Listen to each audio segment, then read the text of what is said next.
اللہ الرحمن الرحیم۔ السلام علیکم ورحمۃ اللہ وبرکاتہ۔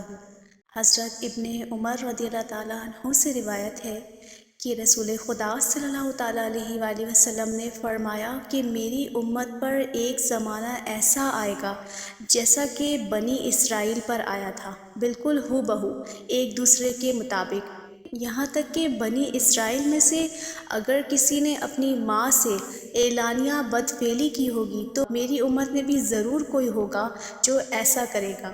اور بنی اسرائیل 72 مذہبوں میں بٹ گئے تھے اور میری امت 73 مذہبوں میں بٹ جائے گی۔ ان میں سے ایک مذہب والوں کے سوا باقی تمام مذاہب والے لوگ جہنمی ہوں گے۔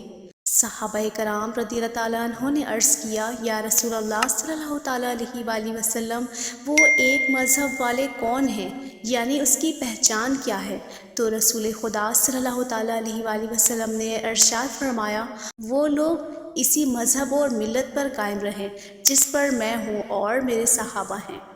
حضرت عبداللہ بن مسعود رضی اللہ تعالیٰ عنہ نے فرمایا کہ سرکار مدینہ صلی اللہ تعالیٰ علیہ وآلہ وسلم نے ہمیں سمجھانے کے لیے ایک سیدھی لکیر کھینچی، پھر فرمایا یہ اللہ کا راستہ ہے، پھر اسی سیدھے خط کے ساتھ دائیں بائیں اور چند لکیریں کھینچ کر فرمایا کہ یہ بھی راستے ہیں، ان میں سے ہر ایک راستے پر شیطان بیٹھا ہوا ہے جو اپنی طرف بلاتا ہے۔ پھر میرے نبی پاک صلی اللہ تعالیٰ علیہ وآلہ وسلم نے یہ آیات کریمہ کی تلاوت فرمائی، یعنی یہ میرا راستہ ہے تو اسی پر چلو اور دوسری راہوں پر نہ چلو کہ وہ تمہیں اس سیدھے راستے سے جدا کر دے گی۔